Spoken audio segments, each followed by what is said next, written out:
Box that shit. Welcome to Trash Talk MMA. Smile on my face, behind my back, they talk trash. The #1 podcast for news and insight that matters in the world of mixed martial arts. Brought to you live and unfiltered from all four corners of the globe by MMA aficionado Antoine Pelche.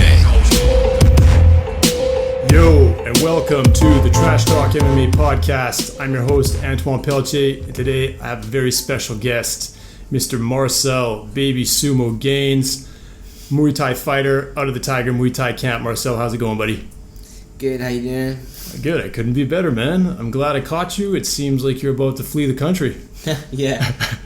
What's up with that, man? We're leaving the sunshine for some snow, apparently. Lots and lots of rain. So right now we are in the sunny summer of Phuket. It's been hot, dude. The constant summer. I mean, it hasn't even rained though. Like, I've been here for 2 months. It hasn't rained. Man, this has been one of the driest spells I've seen in the last 3 years. I was out here last year. It was raining all the time.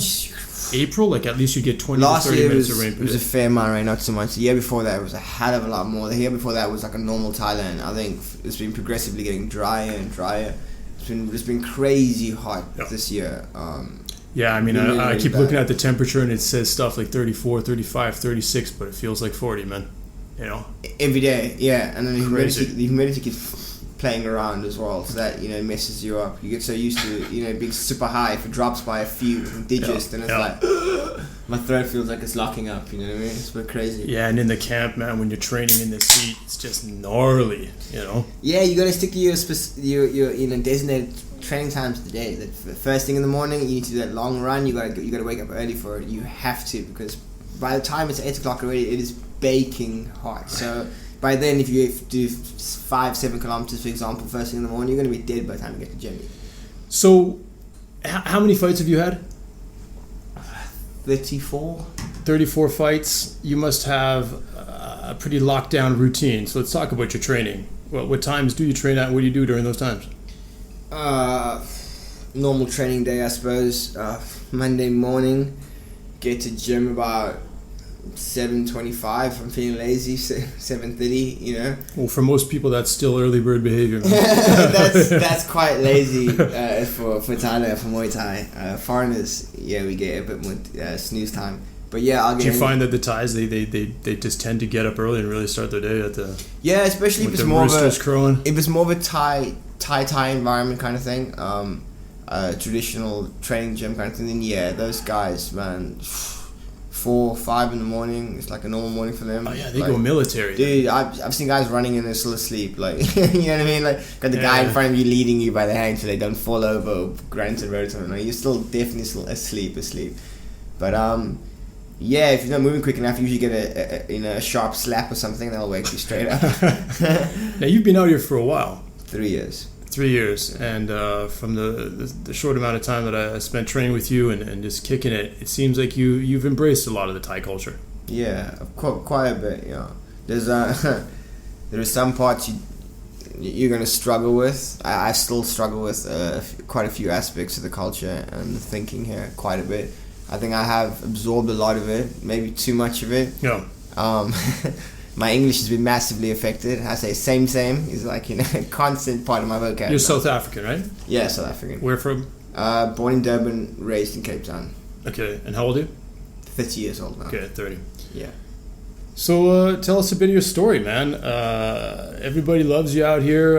I trained a bit with you. I had a blast, and we'll talk about that in a bit because I had my own sort of perspective of what you were doing, and I liked it. I got the chance to see you fight.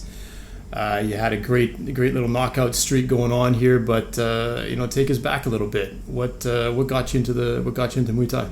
Muay Thai itself, I had no idea existed, which was quite embarrassing for me because I've always been a martial arts fan. I've been a fighting fan.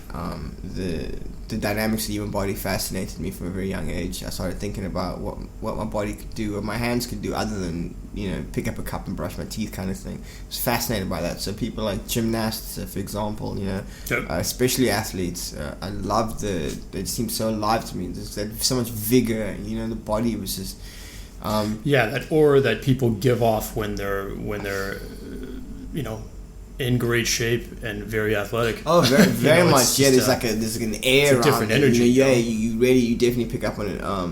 But it was just amazing what people were doing. It's the extraordinary things people were doing with what was apparently so very, very ordinary and normal. Do you know what I mean? We've all got 2 arms, 2 legs, but some of us can fucking fly, man. Yeah, some of us can do more. Now, do you know what I mean? Were you fascinated by athletes that you saw on TV, or did you have some role models around you? Were you surrounded by athletes growing up? I suppose in a lot of ways, probably.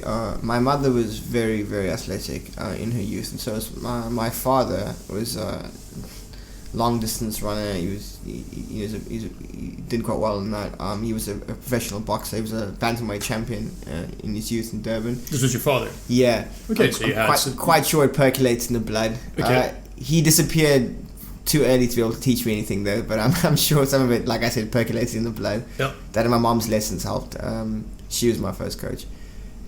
But yeah, they were both very athletic in their youth, I think, and I really do think it affects you. I mean, I've done my own research now, and it's been proven that the muscle memory, the exercise goes so much further than just muscle memory itself. It actually encodes itself into your DNA, kind of thing, Yep. And I kind of always had this kind of inkling that I was able to do things when I was a kid. Like I knew I was just quicker, I was faster, kind of thing, and that fascinated me. So I was constantly doing things that caused me a lot of injury, like trying to climb things all the time. And then the second I could bend a spoon, oh my god, every bit of cutlery in the house bent, kind of thing. And I kept trying to push those limits, knives. Yeah. And then you go from the point where you're just a kid living in this world of wonder to a kid that's now living in a world of rationale and logic and things, because your brain changes, and once you start getting educated, right, don't you? You know what I mean? So then I started figuring things out, like physics. Like, okay, this kid, we're both kids at the same age, whatever, but this one has a lot more weight, he's a lot taller, you know what I mean? That changes things massively, doesn't it? You know what I mean? Yep. And so that kind of thing really interested me a lot. And then the martial arts had a lot of very cool answers to a lot of these questions. And then I suppose the reality of my environment kicked in very soon after my father left when I was 5. Kind of like the shield was off, kind of thing, you know what I mean? And then the UV rays exposed. Yeah. So what was your environment? It was fairly good for a while. Then we moved to Capetown when I was still fairly young. My mom bought a house out there to help us sort out our lives, get started again, kind of thing. And then I'd been given the role as the head male in the house, which was quite problematic for me psychologically. You got some siblings? You got brothers, sisters? Yeah, 2 younger brothers. Okay, so you were the oldest brother. Yeah, so it was now my responsibility, I was told at 5, to sort things out, and that put a lot of pressure on me. Really freaked me out. And then I started becoming more aware of my environment, I suppose, because now I was acutely aware of having to defend things. And then, like I said, I'd figured out the difference in sizes, and you know what I mean? And I knew that a little kid was going to struggle against a bigger kid, for example, kind of thing. And then I realized I was only 5, and it's like, oh shit. And then I think about, okay, my moms need to be protected, brothers need to be protected, there's no daddy around, kind of thing. And then you start being aware of the things that are actually happening around you. Then I started being very aware that there was actually, hold on, there's this thing called crime. It's happening regularly, you know? So were you in a part of Cape Town that was shoddy? Or At first, no. Yeah.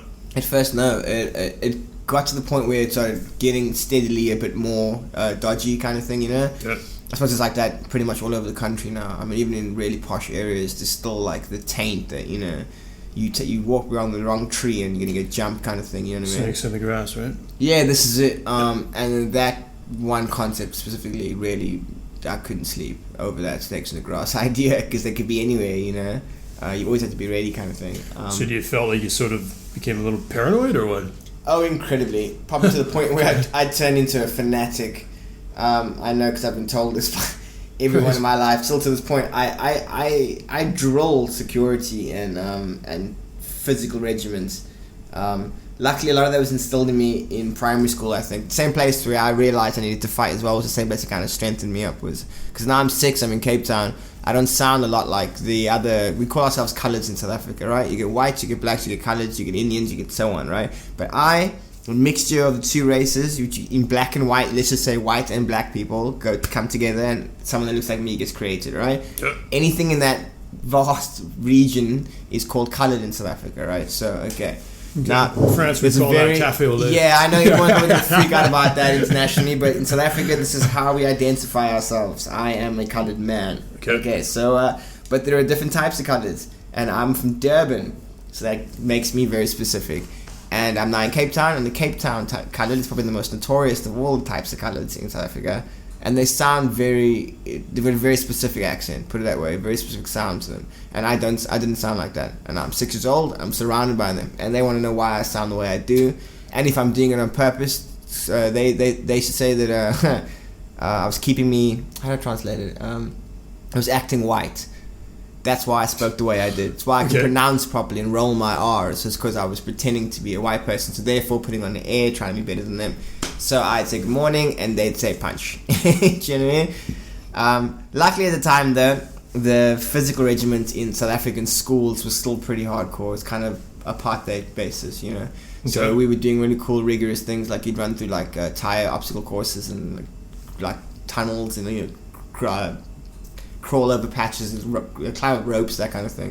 And yeah, almost like those sort of military. Yeah, that's it. I really liked it because it always reminded me of American movies. When you see like there's cop training programs and that kind of thing, you know, it was maybe kind of like Marines or whatever. Yeah, that was it. And this is when I started realizing there was a difference with me. Like it was really quick. I was a lot stronger than I should have been for my size, and I really enjoyed it. Like I always had this.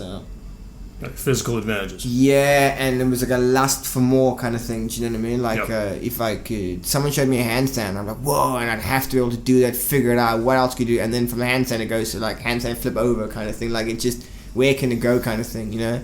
So then, I suppose, with those conflicty kind of, you know, situations, it was a problem. I didn't want to talk about it because, you know, you're a man, especially this man. I was at 6 years old. I was the man of the house, so, you know, a lot of pride. But it became a big problem after a while. And my mom, being the genius that she is, she can smell problems. That woman. She cornered me one day in the kitchen. I was being a bit hesitant about going to school, I think. And she asked me what the problem was, and I just laid it out, which was very uncanny for me at the time because I didn't even think about it. And I was like, whoa. And I was just like, yeah, Mom, this is what's happening. You know, I'm getting beat up. These guys that just, you know, I don't want to go to school. So you were getting bullied and smacked around and... Yeah. How old were you? 6, 7, 6, about 6 and a half, maybe going 7. Just a baby. Yeah, man. I didn't know how to channel my rage kind of thing. Or I didn't know what to do with it kind of thing. Like, I get assaulted and I'm like, okay. You know, like, I wouldn't really, like, fight back or anything. I'd just be like, I'd feel lots of stuff, but I wouldn't you know. No, we've all experienced that. Yeah, so Mom took me out to the garden and explained it all to me, life and, you know, big boys, little boys, that kind of thing. Taught me how to box. So your mom taught you how to box? Yeah. Awesome. I'm assuming she picked up some stuff from Don't think from my mom knows how to throw a punch. No, my mom's gangster. She can handle herself. She could probably throw a mean kitchen knife or a wooden spoon, but a punch, no. No, my mom and all of her sisters, they can all handle themselves. My mom, cool. Yeah, and a bit of wrestling. Mom and I do as well. She just, you know, we mess around until the hormones kicked in. The mom was like, no. But yeah, she told me, but she made me swear that I'd only ever use it in defense. Never lay a hand on a woman unless she picks up a weapon. And then she's a man, and then I can do, and then you can lay head. Then kicks. all hats, all rules are off. It's the same thing. Yeah, but other than that, doesn't matter what she does. I can't do anything about it. And never hit a man when he's down. That was what Mom finished off. Never hit a man when he's down. So I go back to school, get the same kind of results, but this time I've got a bit of knowledge. And this is when I started getting curious about the whole exercise thing as well, because I'm quite sure that my dad's DNA must have percolated through. Because I'll never forget it. It was one of the most mind-blowing experiences of my life. I think it was the first time had ever slowed down for me, you know. There was this guy that was bullying a friend of mine at school, and I don't know what he'd done. We were in the sandpit, and that's where everyone always did it, like in primary school. When you were really young, there was a sandpit we always used to go by the tennis courts, and that's where like you'd handle the beef, you know. Yeah. In America, it's the bike racks. Yeah. You know? Okay, cool. Let's handle this shit out by the bike racks. All right, cool. So my friend was getting beat up, and this kid was a lot bigger, and I don't know why I did it, but it was just kind of just typical me, I suppose. But I just stepped forward and I was like, "Oh, leave him alone," kind of thing, and then pick on someone your own size, even though I'm smaller. Mom said she always thought I had a screw loose because I'd always step to bigger guys and be like, "Fight someone your own size." You know, she said she didn't think I was aware of my actual stature, you know. But yeah, but you probably perceived yourself differently because you knew you had gifts that they didn't. I think this was it. Like, I think the being fast and that kind of thing. I think because it's not just it gave me physical, a confidence. I suppose. It's the speed, it's the athleticism, it's the IQ, it's the geometry. Yeah, that's it. It's geometry. Luckily, I think I'm aware of that. But yeah. So anyway, the guy turned towards me and he was like, no, whatever. And I said, just went pop. Like, my left hand just flew out, and it was crazy because, like I said, this was the first time I can remember ever time slowing down. I'm sure it's happened to everyone at some point in their life for whatever reason, but you know what I'm talking about. Yeah, you get that Matrix camera going on. You can smell, you know what I mean? It's like, and you see everything perfectly. And it was almost as if I was outside of myself, watching myself. Do you know what I mean? Like a hyper sense or whatever. I don't even know what to call it. But my hand popped out. An out-of-body experience. Yeah. It was like 1, 2, 3. And I remember stopping and thinking, and I was like, wow, that's amazing. I was like, those look really good. I was like, that looks like a boxer's punches. And then you're like 6 or 7? Yeah, and then I think that was the problem, is that I got caught in this kind of like monologue where I was like, whoa, dude, what did you just do? That was awesome. Where did that come from? And then it was like, oh shit, I can't do that. And like, I kind of like fell out of the mode kind of thing, So is this guy tooled at this point or what? Yeah, his nose was bleeding and we were only 6, so that was a big thing, So that was kind of, oh shit. Yeah, his nose was crying. But I didn't enjoy the fight. I didn't enjoy doing what I had to do. All I wanted to do was look after my friend. But I had this tingling in me, this excitement. I'll never forget the way his face felt on my knuckles. Do you know what I mean? And I know it sounds horrible. I can hear it in my ears. It's like it's so barbaric. It's like, oh, that guy. But oh man, it resonated.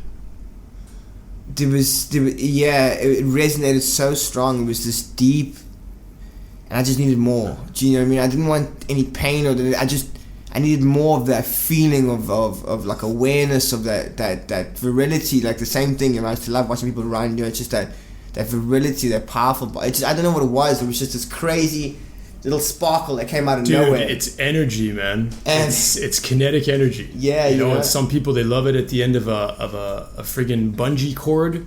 Some people want to jump from outer space with a GoPro camera on their skull. I don't know what it is. And some people want to swim with sharks, and some people want to feel their fist bouncing off of a dude's cranium.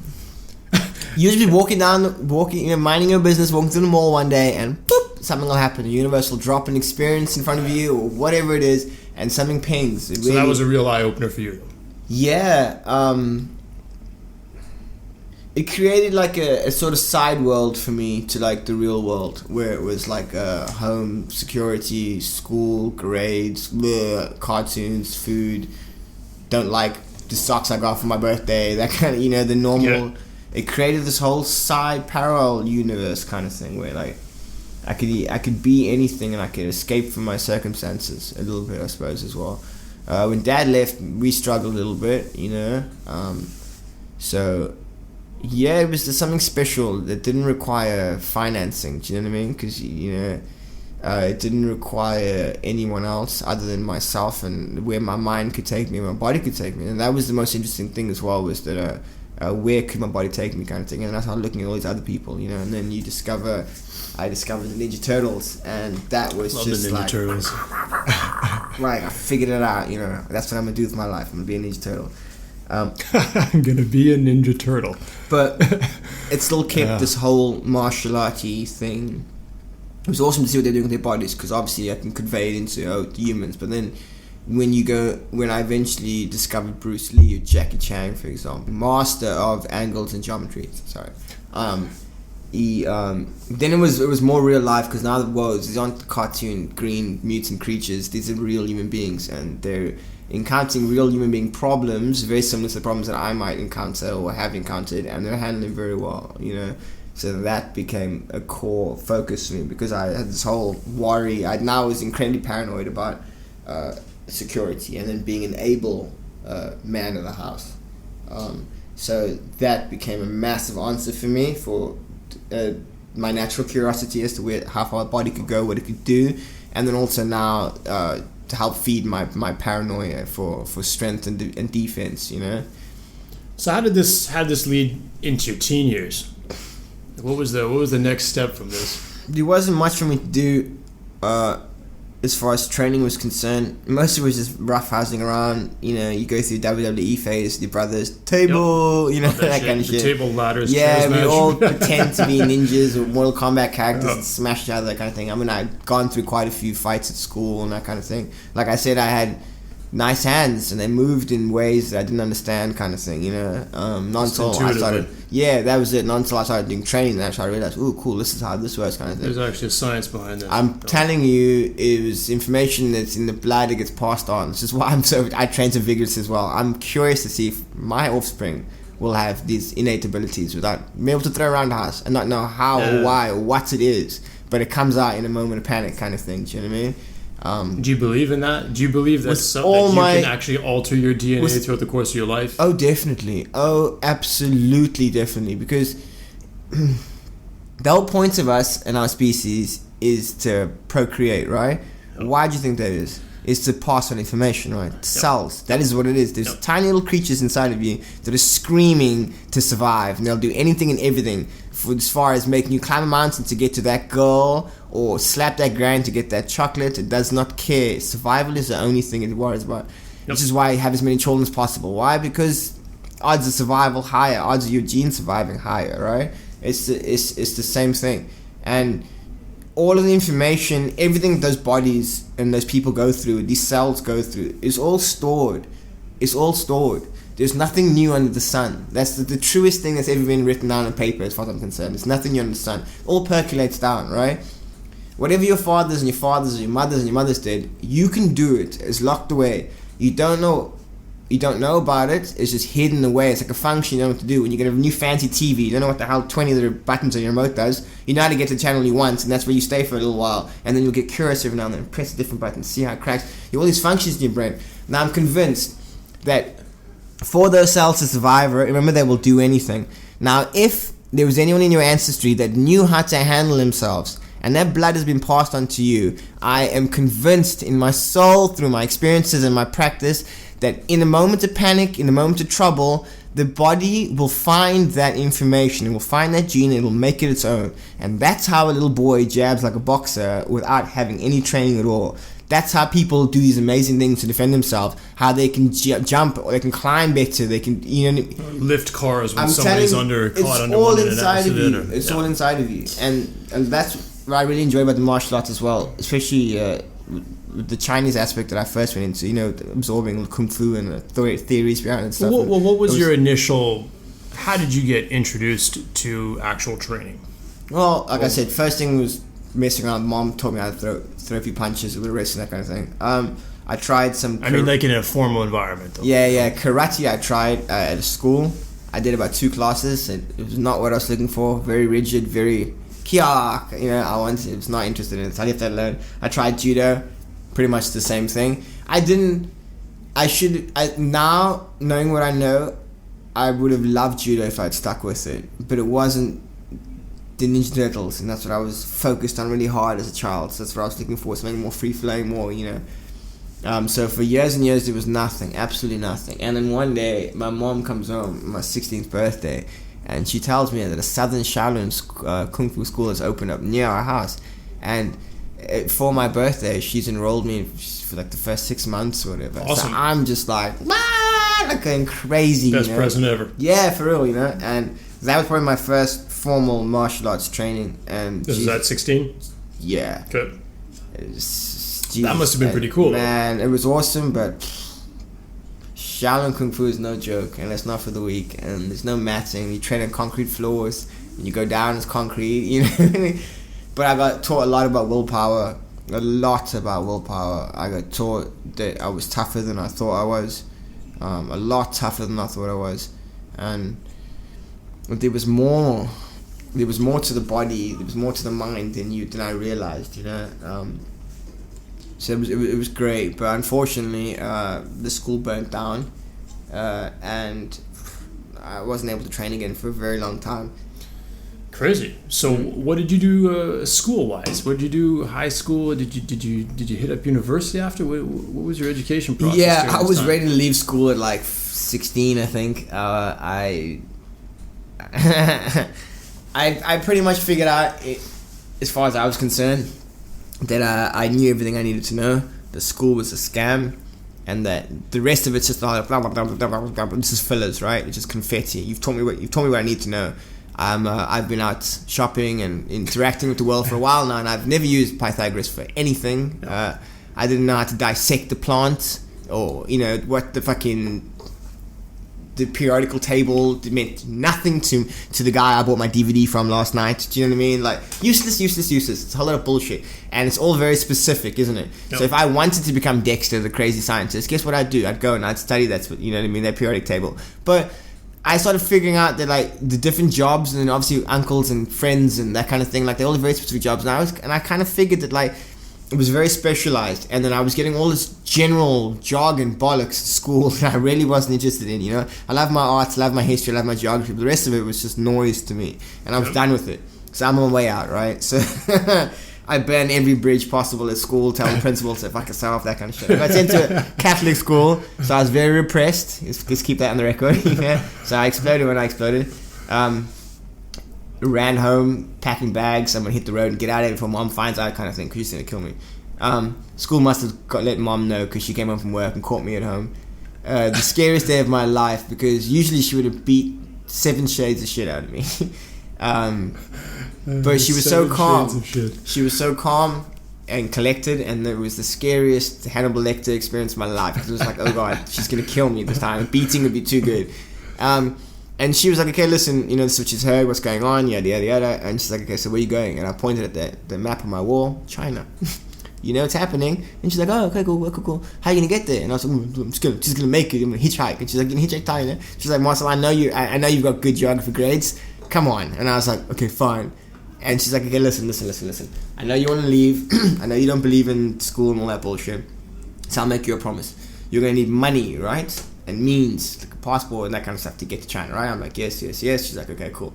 You go back. For me, you get the necessary grades that I want. You essentially just do what I want, get what I want from out of school, and I'll give you will give you what you want. So I'll give you 15,000 in cash, plane tickets paid for already, passport, the job lot, whatever you want. Okay. Kiss in the cheek.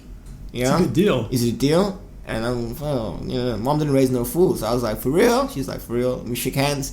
I had to go back to school. That's business, right? I had to go back to school to take a hiding for what I'd done. Yada yada, see the priest. Yada yada yada. Okay. But I did it. She wanted me to get to graduate with an exemption from high school, which is a university entry in South Africa. Because it was always her dream for me to go to UCT in South Africa. It's one of the best universities we've got in the country. So that was all she needed, was for me to be able to get this university entry. So I said, okay, cool. So I went back to school, finished it off, finished it 2 years later, the last 2 years to do. And she gave me the 15 grand.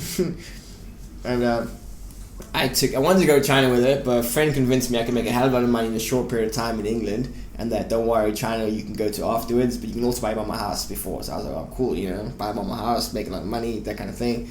And I've been watching this TV program. I wasn't interested at all in these plans. I'd watched this TV program, and there was this English chick in it, and God, she was gorgeous. I remember thinking, who was she? Sienna Miller, actually. Sienna Miller? Yeah, I think that's her name. I remember thinking to myself, we'll Google her at after. like 17 something, if even a fraction of the English population, female population looks like that, I'm going to fucking England. It's gonna be for sure. And the thing is England's not exactly known for having hotties, right? And I thought all the men were gonna be like Hugh Grant, you know what I mean? So I'm like, I'm gonna fucking bitch slap you. I'm gonna own this island, you know what I mean? And the girls look like that. I'm gonna go alpha male all these brutes. Yeah, so I was like, okay, cool, let's do this. Let's go to England for a little while, then I'll go to China, because I always wanted to become a monk. That was my dream. I was to become a Shaolin monk, live in the monastery, live the life, that kind of thing. Away from all temptation, away from everything. It's all a vicious circle, man. I realized that really early. Everything's a vicious circle, and I wanted to just escape it, before I got tied down to anything or any distractions, kind of thing. And then I went to England, which was a big mistake.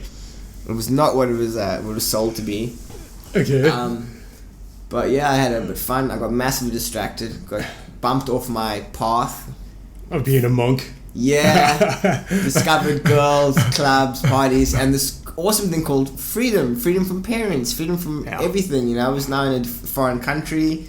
had my own money, had a job. How old are you at this point? 18. Okay.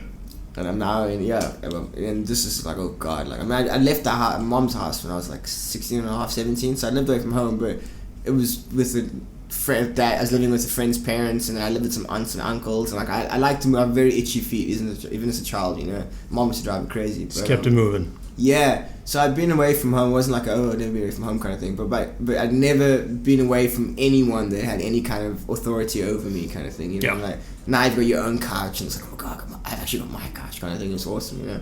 Spent the majority of my cash on girls, drugs, clubs. Went crazy. Was the proper, like, just released in the world kind of person. And I fucked around for a long time. I had a great time, man. I started off in Scotland and Edinburgh.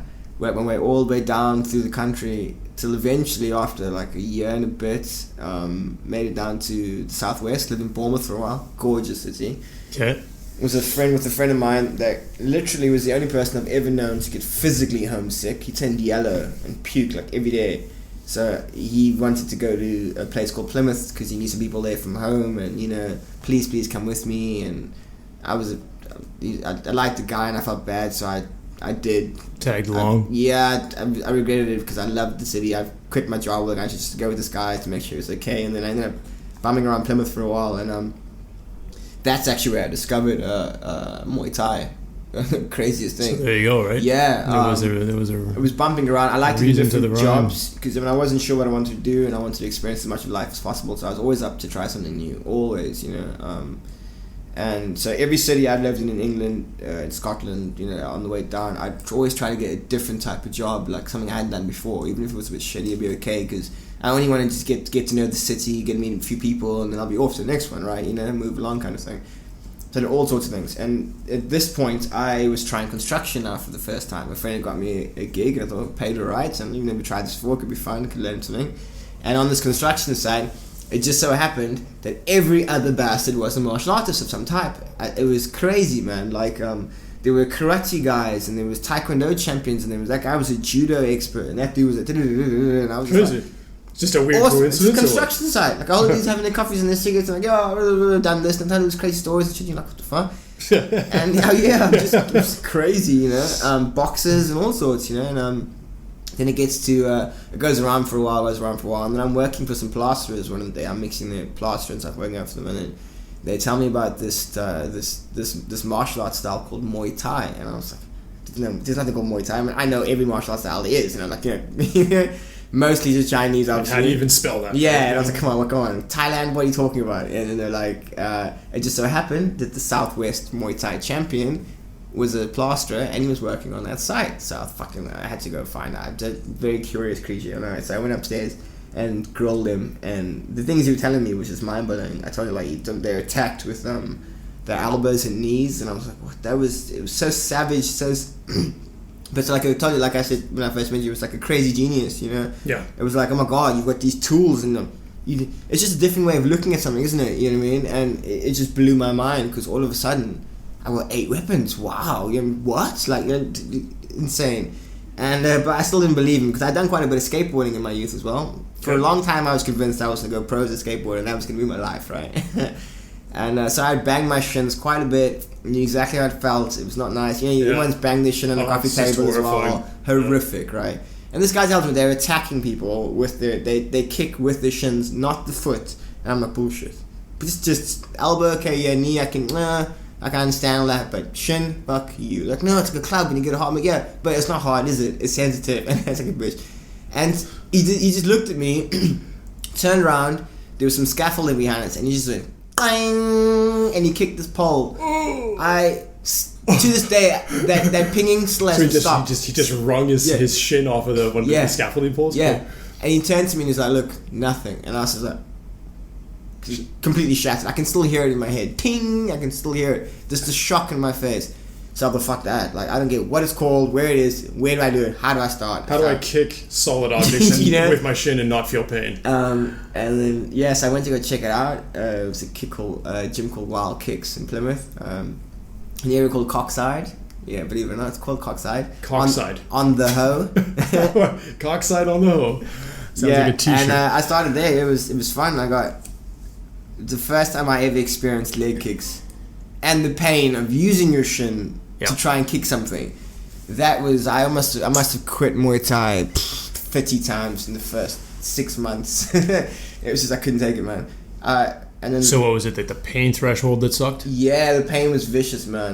It was so cold as well. Training in England, I was freezing cold all the time. Yeah, it's one of the advantages here. You know, Man, your body's that's the warm and thing, it's like, so you helpful. skip and like the skip mark hits your toe, you on the ground cringing in pain kind of thing, you know. And then also like I was like the guy that no one knew. I was also the foreigners, like, you know what I mean. I was getting banged around a bit, and I was like, You were the colored. yeah, I was like, oh, fuck. No, literally, I stood out in a crowd. Like you could always tell where I was in a city, you know.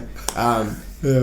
And then, so my boxing wasn't bad because, you know, I'd been boxing, well, is what I called boxing at the time, you know. And so I remember sparring them one day in the gym, and they were doing all this crazy Muay Thai stuff. And I was like, okay, I don't know what the fuck that is, but I'll check this out. Pop, pop, pop, pop. And I'm like, man, any good shots? And I'm like, that's, you know, I'm okay, cool, starting to feel a bit cool. I'm getting a bit of attention kind of thing. Some guys are being, oh, well done, that kind of stuff. So I'm like, oh, nice, you know. So I start get the feet start moving. I'm doing my Ali impression, and I'm slipping and sliding and banging away and loving it, you know.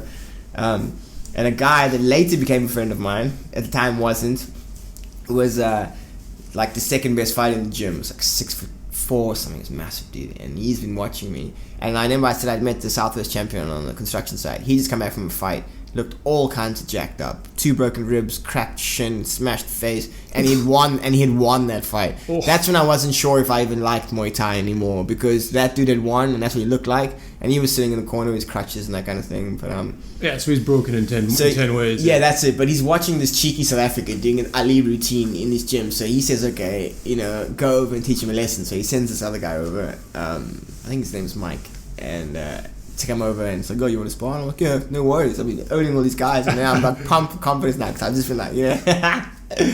And he's like, we start sparring, and it's like bang, bang, bang. The leg kick's coming. I don't even know what to do. His leg kicks is coming. I'm just like, banging away at my legs, and then I don't know. I think I dashed forward like a crazy haymaker trying to land something, and he like sidesteps and sweeps me, kicks me straight in the Achilles.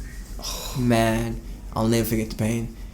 The bell goes ding. It also happens to be like right at the end of the gym, so everyone's like, yeah, well done, pat each other on the back, that kind of thing. And you know, we're all standing on the mat, and then 1, 2, 3, they all walk off from the mat to the change room, and I'm standing there going, yeah, don't worry guys, just, you know, I couldn't move, right? I could literally just stand up, and that was it. And I was like, wait for people to turn around, so I could like, try and wobble over kind of thing, and was the last one to, I had to call a flatmate to come pick me up. Waited for all the guys to leave first, then I made the call, but he had to come pick me up, laughing his ass off. I needed 2.5 weeks off work after that. It was so bad. That's how bad it was, the pain. And I lived in the 4th floor. What was the actual injury? Just destroyed my thighs and my Achilles. Yeah. It was the Achilles, the right Achilles was so swollen. It looked almost like a little head in the back of my leg. The colors of my thigh was just wow. And I mean, I'm a dark guy. I don't. Jerky. Yeah, you know, colors don't usually come out of my skin tone, and I was all kinds of colors. So that was. I needed to take 2.5 weeks of work because I couldn't walk. Damn. Yeah, that's how bad the beating was. I literally wanted to cry. Like it was horrific. My flatmate had to carry me up the stairs. We live in the 3rd floor, right? So that was it. So obviously you learned a lesson from this, though.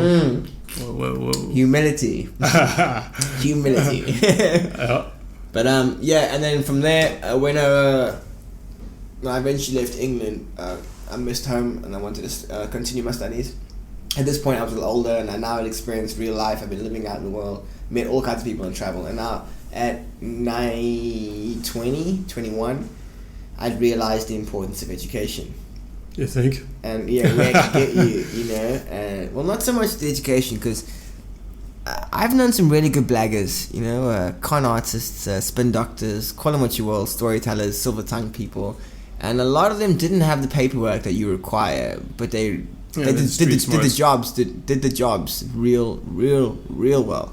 And that's what I had learned from my time abroad with cowboys and gypsies and all kinds of interesting characters I bumped into. So you didn't necessarily need to have the paperwork if you could do the job, but the paperwork helps, kind of thing. So that was it. I knew the importance now of having this paperwork because of the weight that it held. Even though you could do the job without it, you're gonna need the paper just to get into the door, kind of thing. And like I said, I missed home, so I went back to South Africa to study. So what age was this? 21. Okay. Going on 22, I think. Yep. Yeah, she mucked around for a good 3-4 years. Yeah, good old time. Yeah, good old time. Maybe too much of a good old time. It's just part of it. But yeah, I came journey. back, and then just so happened that there was Muay Thai in South Africa in Capetown, so I continued it there. A place called Dragon Power. Yeah. Biggest waste of time of my life. But I learned a lot from the other guys in the gym, that kind of thing. Continued on for a while. Went to 2 or 3 other gyms in South Africa. Ended up at a place called Phoenix Muay Thai that doesn't exist anymore. And the coach there, Don Mage, he was the one that got me a connection. Because I was going to give up Muay Thai in South Africa. I'd beaten everyone there was to beat in my weight category, essentially. So were you fighting pro? No, semi-pro. There was no pro rules in South Africa at the time. Well, you could, but there was no money in it. And then if you agreed to it, good luck finding an opponent that would also agree to it, kind of thing. So semi-pro, you were more likely to get a fight. And then even then, you only get a fight every now and then. And the more guys you beat, the less fights you got, kind of thing. And it got to the point where I'd beaten pretty much everyone in my category that was worth beating. And then there was nothing left for me to do. Just no fights anywhere, nothing. Do you know what I mean? And I was training like a professional, but I was fighting once a year if I was lucky. It was just teaching all the time, helping the coaches out teaching at the gym guys. So I was like, well, screw this, I'm going to focus on something else, And, I even dropped down as low as 59 kilos to try and get a fight. I wasn't going to get paid. We even offered to pay my opponents, plus the weight drop. And he cancelled the day of the fight after I'd been losing weight for 2 months. Jeez. I got to 59 kilos. And that was over Christmas and New Year's. The best time of the year to stuff your face, right? So then that's when I was like, screw this, forget about it. And he told me, listen, he's got a connection in Thailand. No one runs for fights in Thailand. Just calm down. And I was like, yeah, whatever. And then he sends me a text one day saying, listen, Will Elliott at Tiger Muay Thai says he'll give you a shot, a probationary period. You come over, see what you can do, and take it from there. And I was just like, things were a bit up and down in South Africa at the moment. We were going through recession after recession. Work was getting harder. Life was stressing. And I thought, well, this is an amazing opportunity. This is only something I can do maybe for a short period of time well. So Shelf life is short. I thought, and I needed another adventure in my life, So I thought, screw it, let's do it. So I sold everything. Awesome. Said goodbye to everyone. Told them what I was going to do. They're like, awesome. Yeah. Hopped in the plane and everybody wants to have a buddy who just says, yo, I'm going to go and become a pro fighter in some dodgy country and just get smashed. Some of them are like, don't do it. What are you doing? You crazy. You're going to get killed. You can't fight those guys. I would always be like, hell yeah, do it, man. Yeah, you would have been especially if I saw that you were good, obviously, my brother there were people that were nervous about it, but yeah, there were a lot of people that were positive about it, and but there were people that said like you couldn't even fight the Thais, like they're not like we are, like their bones are different, and because they've been doing it for so young, and I was just like bullshit. Like I'm gonna see for myself. If it's true that you can't, then cool, but I want to try. I want to see, and that's why I came. That was literally it. I didn't even think I'd survive the first fight, to tell the truth. I just wanted to see if what I'd been doing all this time wasn't a waste of time, if I actually knew how to fight. And it was that excited 6-year-old boy again that man, I can be a Ninja Turtle, like legit Ninja Turtle, like I could be a real fighter. Yeah, like let's go play with a bunch of Ninja Turtles and see what happens. Yeah, it was terrifying, but it was so exciting. And then that's how it started, I suppose. So Will got you out here? You got your ass out here? Yeah, I got my ass out here. Sold everything, bought a ticket, good, and came on over. So what year was this? What are we, 2015 now? 2015, 13, 14, 2012, 13? So at that point, you hadn't technically had a pro fight yet? No, not one. Not one. Okay, so your pro career started when you got here 3 years ago. Started at Tiger Muay Thai, yeah. Okay. So I was shitting myself. So you I was like, what happens when a shin meets a shin without padding? Do you know what I mean? How did it feel when you got to the camp? Like, what were the first couple of months like? Man, I had a really rough time in Thailand before I even made it to Phuket. I got really sick in Bangkok, like day 3 of being in the country, like really bad. Lost like close to 6 or 7 kilograms, just being food poisoned, just puking and puking. I was gonna die. So I rocked up in really great shape because, I wanted to be in good shape, and got to Phuket in really bad shape. Fuck. I also tried to rescue a frog in Krabi on the way down before I got to Phuket. Ended up almost slashing my foot. So I rock up to Phuket, 60-something kilos, sickly, skinny, So like, who's slashed up foot, yeah, and it's like, what the fuck? And I'm like, and I'm late, you know, so it's like, Great first impression. Yeah, now I'm just like, oh god, I'm in bad shape, like you know what I mean? Like, I'm late. So I was just trying to like hide away, and then the first day, I was here for a couple of days. I explained to Will the situation, like, sorry, you know, sick, that kind of thing, been fucked up. Sorry, been getting messed up and that kind of thing. So he's like, okay, cool, just take a while. It's okay, it's not the first one. Take a while to acclimatize, that kind of thing. And I was just getting bored a couple of days in. I still had the bandages on my feet, but I decided what I'd do is, I was too intimidated to go to the fighters class, you know. So I thought, okay, I'll try the advanced class, see what it's like. And I went in early in the morning, and there was only like one other dude training that day. So I was like, oh, lucky, you know, I'll just be in the corner, hit the bag a little bit, you know. No one will notice me, like I'll hide. And like I said, there's only one other guy there, so I get spotted, and they're like, you, come here. And I'm like, okay. They're like, who are you? I'm like, I'm a new guy. And they're like, okay, you spot him. And I was like, I really didn't want to do that, because also I don't want to show, you know, anything, because I also just want to... Yeah, you wanted your little observation period. Yeah, and I'm really bad shape as well, so I don't want to, you know, so they I'm not going to show my best light here. So they throw me in the ring with this red-headed Icelander. Cool, I've never met a guy from Iceland before. His name is Sam, he's a really cool dude. And he didn't have a lot of experience of fighting in general, and I done a lot of fighting before. And so we started sparring, and I couldn't help myself, man. I could see his punches coming, so I just be like, like, you know, just slip him and stuff. And I'm like, you know, it's just like, because I'm not gonna let him hit me. Because I also didn't know the guy, so I was like, you know, what's going on, kind of thing, you know. And he just couldn't hit me. He was moving really awkwardly, and I just thought, well, no. So I just started battering him. And the trainers were just like, what's going on? Because they could tell from the way I was moving, I suppose, like the fluidity. Like I told you, like a good martial artist, like a beginner. Yeah, bridging the gaps. It's just like playing a violin, isn't it? I heard that reference when I was a kid, and it's so true. Like a good violinist listens to a beginner and he's just going to cringe, right? It's exactly the same thing with the martial arts. A fighter watching someone else doing pads or fighting or doing whatever, even the way you walk across the road, they can tell the way you move.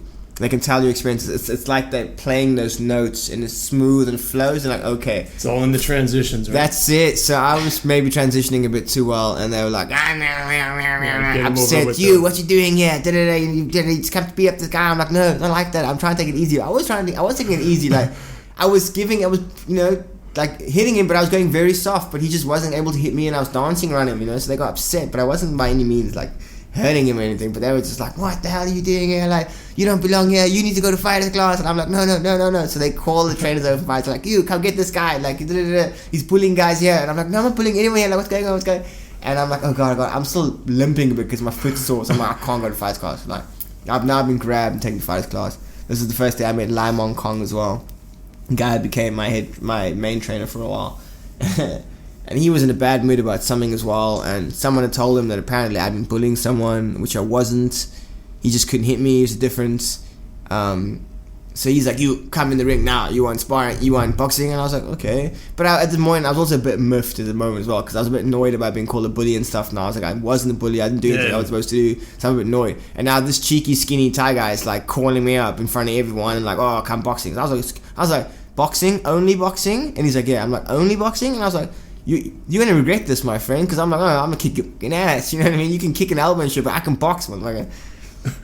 What I didn't know was that he was an all Japan boxing champion, and he fought nationally for Thailand as a boxer, not to mention his illustrious, awesome Muay Thai career. He was an actual boxer as well. To this day, I haven't seen the moves that he used on me that day anywhere. I haven't even seen Floyd Mayweather pop angles. Like, he does this awesome deflect body shots with his elbow and like perfect transition uppercuts, like clean off him, and like just I've never even seen moves like that before. I was like, what the hell? So we get into it. I'm getting my ass kicked to me, but I'm a tough boy, so I survived the first round and I gave him a few good shots, you know. So I mean, you're sparring hard. Yeah, because it was like one shot, and he's like, oh, you think you're good? Because I gave him a few, you know, good tut, and he's like, oh, bang, kind of thing. He was like, oh, you bang me, and I was like, oh, bang you, bang, and then back, yep. escalate, and then it's like, now we're getting a ring, you know. Everyone's come around the ring and they're watching, kind of shit, and like, yeah. So you guys are basically fighting. I'm getting jacked up, but I'm holding my pride, standing my ground, and I've given him some good shots, but you know, so screw you, kind of thing, you know. So we're in the corner and he's just looking at me smiling, like, and I'm like, what the? At the time I thought, oh, this punk, you know. he was just sussing me out that whole time. I've been fighting for my life. He's just been like sussing me out, kind of thing. Basically, could have broken you in half at any point. Yeah, he's just like, okay, just, you know, you had to just wanted to, it's just tie away, you know, what's this guy got, kind of thing. And that was the thing. Second bell goes. I must have survived a quarter of the round, not even. And the fact that I survived the quarter of the round is mostly because I was running. You know, just stepping back, just punching and constantly stepping back and punching. Just and striking, yeah. I just couldn't do anything, man. I was slick, I was quick.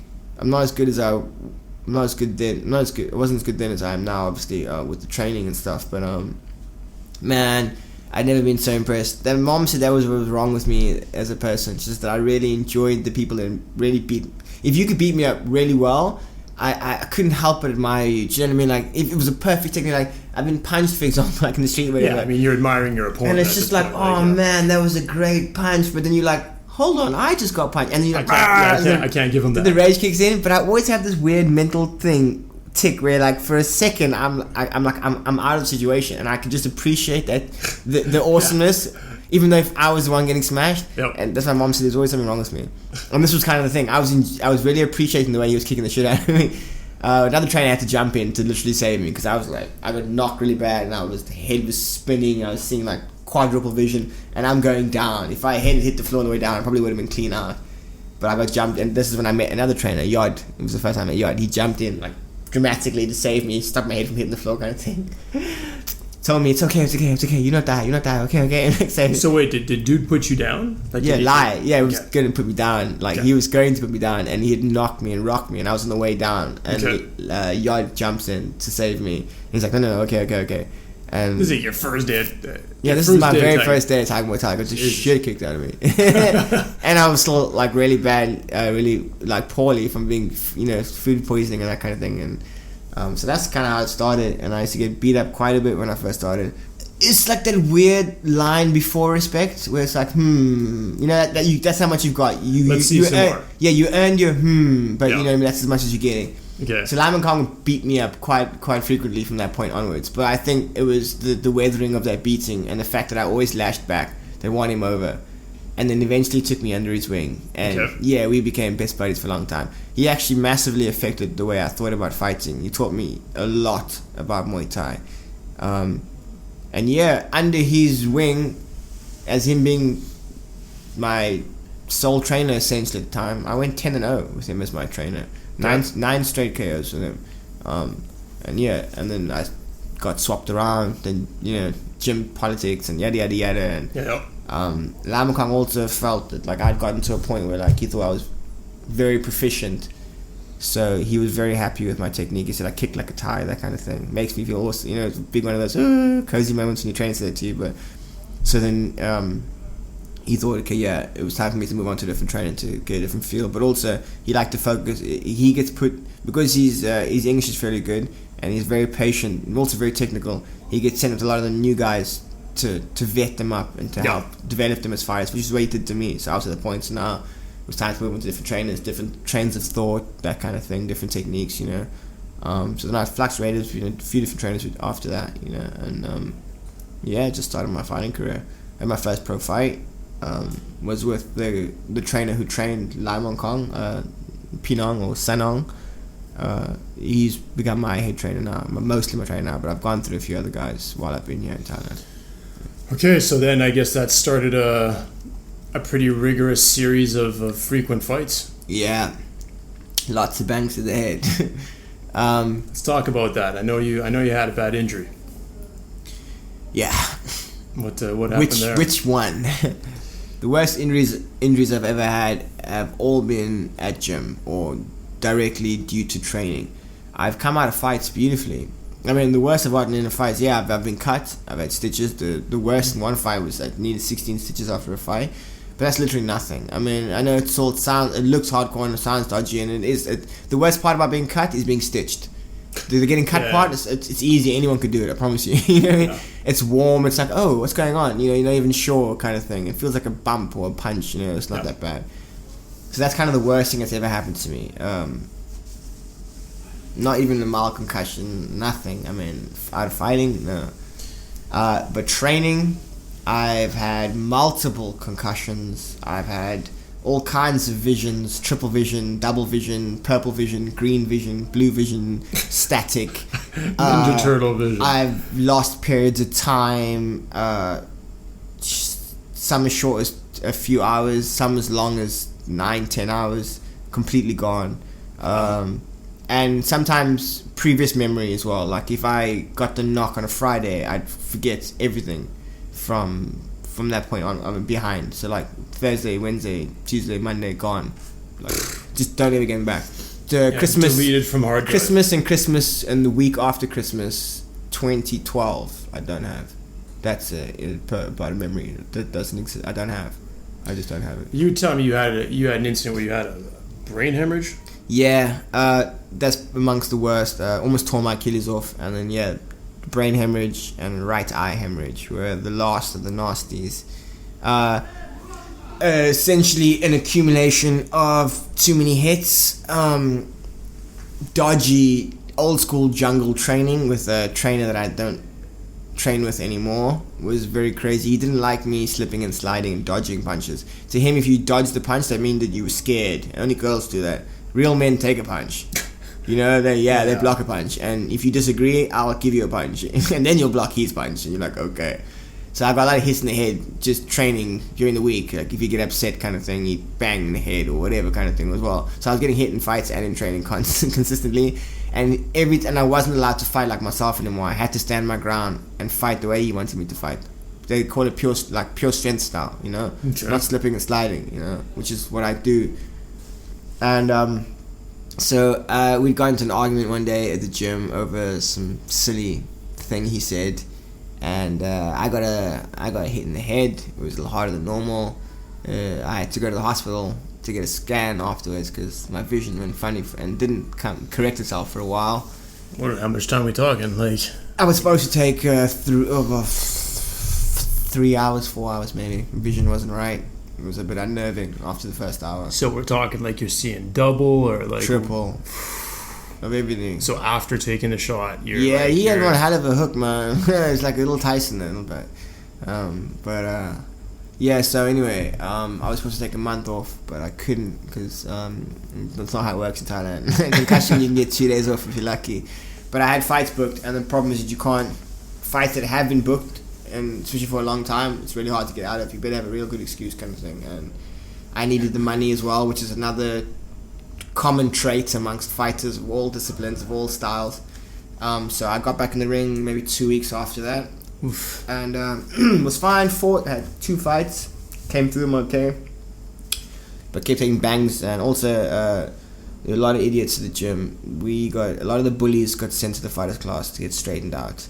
A lot of the time those guys are big. They might not know what they're doing, and they're big, so you can handle them, but you're still taking hard knocks consistently every now and then, do you know what I mean? And an accumulation of that, the blows I was getting from my trainer and all the fighting. One day I started running and my vision just started blurring, like really badly, and like just getting headaches like all the time, like running and I get headaches and stuff. But after the last fight that I had locally, I was given my first shot at second shots at Rush Stadium. I'd lost the first one when I almost tore my Achilles the year before, overtraining.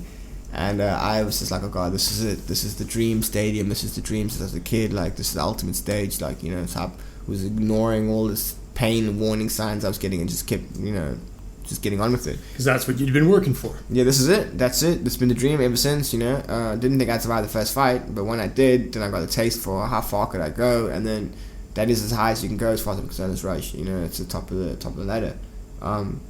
So I kept pushing for it. Every time I punched the bag or anything, excruciating pain. But again, just ignored it, and then one morning came. So like basically any shock to your body, even if you're creating it, is just rattling. Agony. Like I felt like I was gonna throw up sometimes because of it. So I carried on like an idiot, and one day after sparring, I started feeling really weird. Like that was another thing. I was not performing well because every little pat, even if I was blocking a punch, it just hurt so much. I was just running a lot, you know, which pissed the trainer off, and you know. Anyway, one day I come out of the ring after training one day, and the weirdest thing happens. It's like there were 2 me's, one of me was the functioning, seeing me, and the other one was just another commentator. And it's like I'm watching a movie, but I'm in the movie, and I am the movie. I don't even know how to explain it, but I'm coming through the ropes, and I can see myself, and I can see, I'm very aware of what's going on. And then the commentator, Marcel, comes in, and then that voice is like, you need to be very careful, I'm like, hold on, who's that? You know what I mean? I never think to myself, why did you say that to yourself? Why did you say be very careful? And then the voice came back on again, and it was just like, the stairs, watch the stairs. And I was like, what's going on? And I remember thinking, my feet feel weird, like they're like doom, like ducky, like doom. And I'm like, what's going on? Like, and this voice is like, be careful. And I'm like, something's wrong. And then apparently I went to go sit in the sit-up bench, but then I felt funny, so I stood up again, and that's when my memory disappears. And then, according to some of my friends that were training there, I just fell clean over from standing to straight in my face. Oh, you just face planted? Yeah, and just started puking. And they said like I was face first in it. They turned me over, freaking out, what's going on. So you face plant, started just swimming in your own vomit. They said I was as white as a sheet. My lips had gone blue, everything. They literally thought I literally just insta-died, like, on the spot. They thought I was dead, like, freaking out and shit. And like, it looked like you dropped dead and died in your own puke. Yeah, and they said the discoloration in the skin, they said it was the most unnerving part. I think you must have looking like a cadaver, man. Well, apparently, I don't know, anything. So, the last thing I remember, like I said, is that commentary in my head that I need to be careful, and me questioning the commentary as to who are you, what's going on.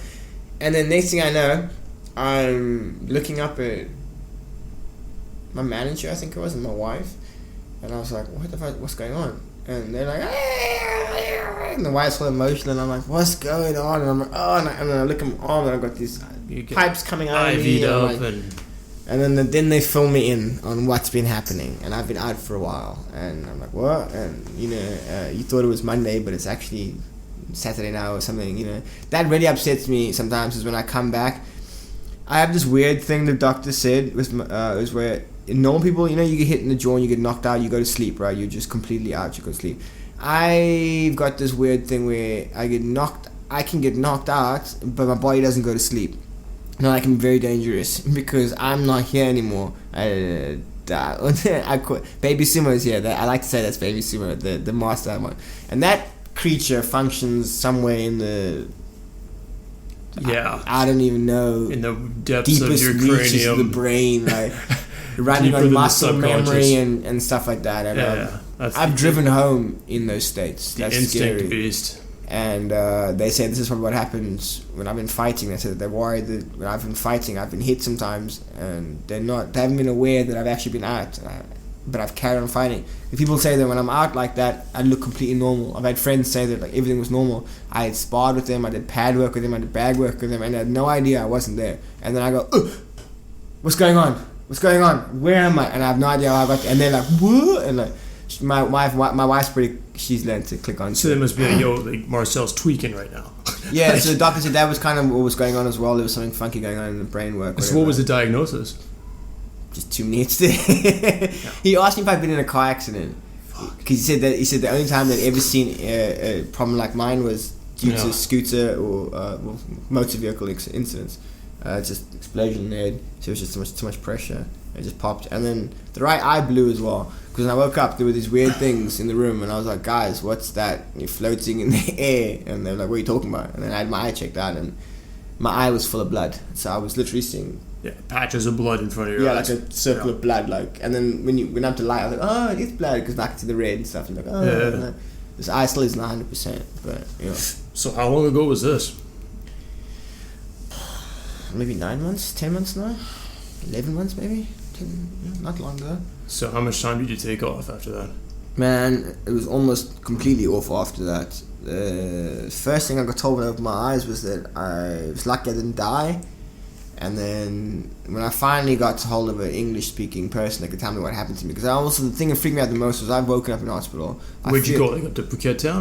No, Vachira Hospital. I got rushed to government hospital. Okay. And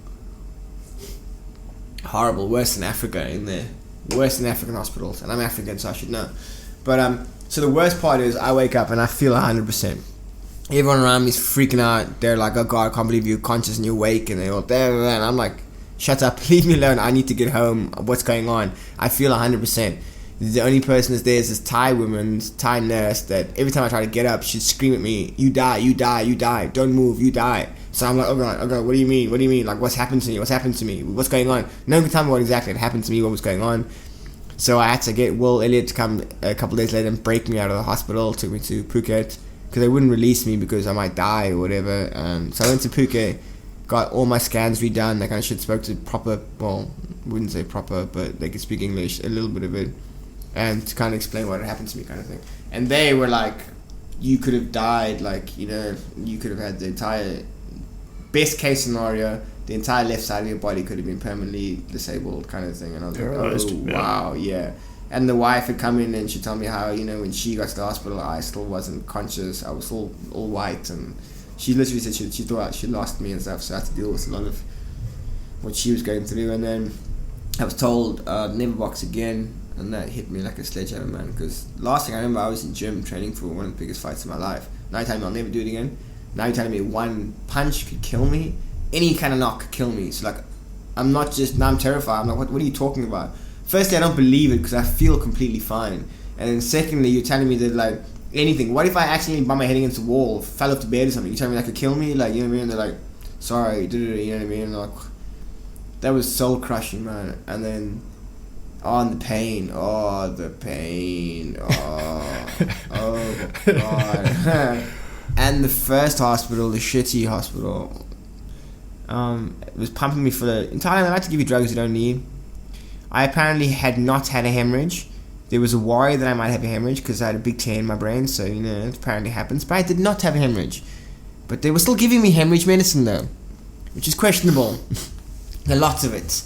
And other meds, for example, they were giving me that I didn't need. There was a whole list of them. Because I demanded to find out what they were pumping into me after a while, you know, and I became very aware of the fact that they maybe didn't know what the hell they were doing. And a lot of them, wasn't necessary. They were giving me way too much tramadol. And I got side effects from a lot of drugs, and so they increased the pain, for example, and muscle seizures and that kind of stuff, which was great when I had a brain tear and, you know, eye hemorrhage. And man, there was nothing they could give me. I remember I've always resented everyone in my family and some of my friends for breaking arms and legs when they were kids, because I ain't even broken a bone in my entire life, still to this day. I've torn and ruptured everything. Amazing. But I've never broken a single bone in my entire life. Unbelievable. So I was not lucky enough to get morphine, right, like everyone else was. And they all had these great stories about how nurses gave them this little clicker and they were like, wee! You know, next thing you know, they were over the moon and completely forgot that their arm was broken, that kind of shit. And I'd always missed out on it, right? And then they made it illegal to give people buttons anymore at hospital because apparently they turned to junkies or whatever. And I'm like, damn it, now I'm never going to get morphine. And the one day, man, the pain was so bad. I was screaming. I just wanted them to kill me. It was just like, it had a noise, you know what I mean? Like the volume was a taste. It was up my nose. Was it was where in your body? Oh man, my head, it was. I felt like I could feel it in my toes, but I knew it was coming from my head. So your brain was just brain and the eye, man. They both had massive tears and holes in them. And that's central in your skull. Dude, there's nothing I could do, man. Escape. It was like a noise, you know what I mean? Like I was like water coming up my nose. Like it was 24/7 for a month. It was 24/7 before they got the right meds, and so I didn't know what I thought. I was going insane. Like it was insane. That'll drive you insane, man. Oh man, and this is it. There's one day I'm screaming at them, and I'm just like, do something. I'm biting into the sheets. I'm just like, I can't take it, you know. And I'm wreathing around. They're trying to hold me down to the bed so I don't pull out all the cords and shit. And eventually I'm screaming, give me something. And then I hear one of these Thai chicks say, morphine.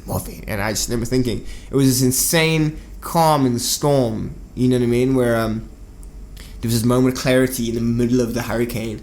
And I remember coming out of everything just for a split second thinking, oh my God, it's finally happening, right? And you remember when you were 13 and your friend broke his arm and he told you all about his trip to the hospital, and I just get flushed full of all these good emotions, and any second now it's gonna stop. I'm not gonna feel it. It's gonna be great. I'm not gonna feel it. And she comes along with this big ass syringe of it, and she sticks it into the arm, and I can feel the cold hit my veins. I can feel the cold coursing through my arm, and nothing. I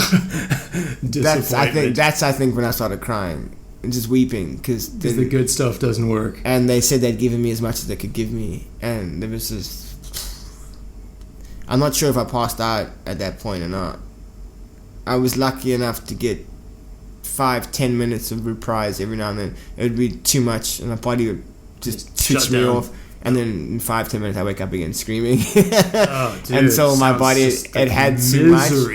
Just it was exhausting. The pain was like you're sweating from a hard run where you're so tired you can't walk up the stairs. You need to sit in the curb for a while. Like that's what it did to me. It racked me. Just no sleeping. Like, and then the eye, man, the pain, the light sensitivity, everything was insane. Eventually, when I got released, I was given an array of medications and things that I don't like, but I wasn't fighting them at the time. And there was this one specific tablet. It was massive. It looked like a hexagon. And the doctor said, listen, because of my extreme pain and that kind of stuff, they've agreed to give me this tablet, right? But you can only have one every 24-hour period. And you need to stop having them completely after you've had the short period of course that you're allowed to have for annually or 4 or 5 days, whatever, after that, you know. And it became very apparent that the missus had to go to work. When she went to work, she had to take the tablets with her because you were like, this is the candy that works. The rest of them, if you were to have your speaker on full blast and you were to just turn the knob a little bit down to the point where it was bearable. It was just above bearable, where it's like, oh, it's a little bit bad, but I can function. I can breathe now. Yeah. That's what the pain meds were doing for me. At best. So I'd go from wanting to just die because the pain was so much, it was debilitating. I couldn't breathe. I wanted to puke. To the neighbors are having a party, but it's okay. It's not bad. It's a Saturday. I'll take it. That's what it was at. That was the best I could get. That was the best I could get. And listen, I sympathize because I hate noise pollution. That's a good description, man. With this one tablet, man, that could bring the volume down to about a 10 maybe, and then it was just like, I could sit up. That was great. I could actually sit up and if I could look around. I'm still in a lot of pain, but now I can look around and stuff, and I'm like, okay, cool, you know what I mean, maybe I can. You must have felt like wanting to die, dude. It's just, you can't live like this. So okay, even when that stopped, and then my brain recovered dramatically quickly as far as the doctors were concerned. Within days of the regional scan, the brain was already healing really quickly. It was completely gone after a couple of weeks. They couldn't tell where the damage was initially, kind of thing. Okay. Which is apparently a good sign. Also the fact that I could still string sentences together. Yep. They wanted me to do all kinds of brain exercises because they were worried about my cognitive abilities, which was just annoying. So how long were you hospitalized for? I'm not sure. Talking weeks, months? No, not that long. I demanded to be let out after a while because, like I said, as far as I was concerned, I was fine. I had massive depth perception problems. I was in shattering pain, but I'd rather be in shattering pain at home than in shattering pain in the fucking hospital. Yeah. Thank you very much. Yeah. That's my word. You can quote me that. I don't go to hospitals, period. Unless I love you, I'm not coming to visit you. I'll drop you off at the door, but that's about it. That's where sick people go to die. Why would you go to a hospital? You want to catch something? That's why you want to go, right? If you're not sick or if you're not dying, you don't go to a hospital. Because if you're sick, you're going to get worse, right? I hate them. I just hate them. I hate hospitals. So I just don't want to go. So I would just, like I said, I'd rather be in excruciating pain at home. There were times I had to be rushed back to the hospital 3 a.m. when it just got too much, and but like I said, if I wasn't needed to be hooked up to a machine, I'd rather be at home. So that was what I did. As soon as they legally let me out of the hospital. Well, I had to sign a lot of paperwork to get me out of there because they didn't want to be liable if I died in the taxi on the way home, kind of thing. Yep. But I wasn't having none of it, man. As far as I was concerned, I felt fine, and that was what the most unnerving thing was. I felt 100%. I thought everyone around me was just fucking crazy. This pain thing, okay, I can get you. I understand. I'm in a lot of pain, but other than that, I feel completely fine. You're all just crazy, and you're telling me I can't do things, and I'm lucky to be able to. No, you're crazy. So I just didn't believe it, and that was the hardest part, you know. Wasn't allowed to do sit-ups, wasn't allowed to walk for the first couple of weeks I was at home. They wanted me to sit down and watch TV. That was the doctor's plan for me, for my day, was to sit down. I trained twice a day, every single day, and have done since I didn't even know how old. I've done Muay Thai for like a decade. You're going to tell me that's my day, to sit down and watch it? Are you crazy? 3 hours a day, 3 hours twice a day. You know what I mean? 2.5 hours a day, every single day. You tell me, and that's all I could do now was sit at home, like. And the worst part was the pity as well. It made me feel so bad. Everyone's sympathy, obviously, thank you. You know, I was very grateful for the emotion and people cared and that kind of stuff. But I hated it so much. Because I was also worried that I was now to the 20th power here. Yeah, and I was worried that I was broken now. You know, this is what the doctor was telling me. I was broken, and I was seen as a liability and weak, and it really upset me because I couldn't defend anyone anymore, could I? No, but look, man, you came back. You fought a bunch of times since then. How'd you get back to fighting? It wasn't easy. The wife was completely against it, obviously. Like, just yeah, the doctors are saying now if you take a good shot, you could go down. And as a wife, she has a lot of power legally as well. So she kind of has to, you know, even my managers, my gym owners, like, they wanted her to be present for the meetings, kind of thing, because even they would go over her head, you know. And she wasn't okay with it at first, and I was just begging her because I've always been an active person and I need to do something. And just to be able to run with, please, you know what I mean? Just please let me run.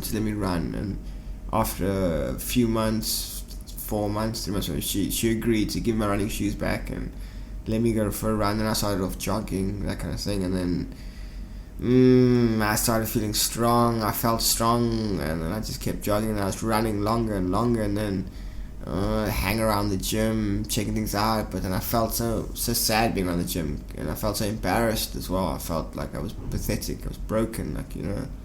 It wasn't enough. So I couldn't be there for a while. I resented everyone that was still able to train, and I didn't like resenting them for it. And it was just a whole vicious circle. So I tried to keep away, and then eventually I started coming back slowly, and then just trying to perk myself up, you know what I mean? Yep. If I sat at home crying, that's what I'd do, is to sit at home and crying, and that's not my style. So I need to be around people, need to forget what's bugging me, do you know what I mean? So I started hanging out with some friends, and I hang out at a tattoo parlor a lot with a friend of mine.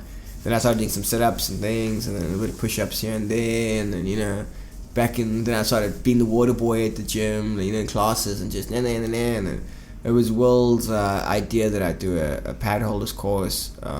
I'd held pads before, but he said, let's make it official and it'll give you something to do, you know, keep you busy. Yep. I thought, yeah, cool, let's do that. So I did that for a while, and then started holding pads for some of the fighters, for my friends and things, you know, hanging out with the trainers a lot. And then started hitting the bag a little bit, which I was told not to do, but I didn't feel any pain this time when I hit the bag, so I was softly, slowly, you know, don't tell anybody, kind of thing. After hours. Every time somebody saw me near the bag, like, what are you doing? I'm like, nothing, like, you know what I mean? Everyone was like that. The bag insulted me. Yeah, I just wasn't allowed to. Everyone gets so upset with me. Everyone, friends, staff at the gym, everyone like, you can't stay away from the gym. You can't do that. You know what I mean? And then eventually people started getting more confidence, I suppose. I started forgetting that I had been broken, because I was like, you know, and then I started sparring very lightly with some people that I trusted, kind of thing, you know, and then it really started bugging me that I felt okay, and I've now, I think with the rest, my body hadn't gotten from the first 2 years that I hadn't stopped training.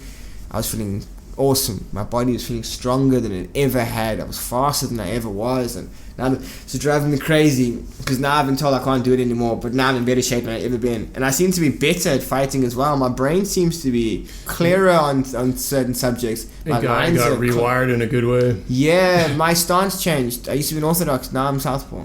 You know, it reminds me like when 50 Cent got shot, you know, the rapper 50 Cent. He shot a lot of times. And he took one of the bullets through his mouth.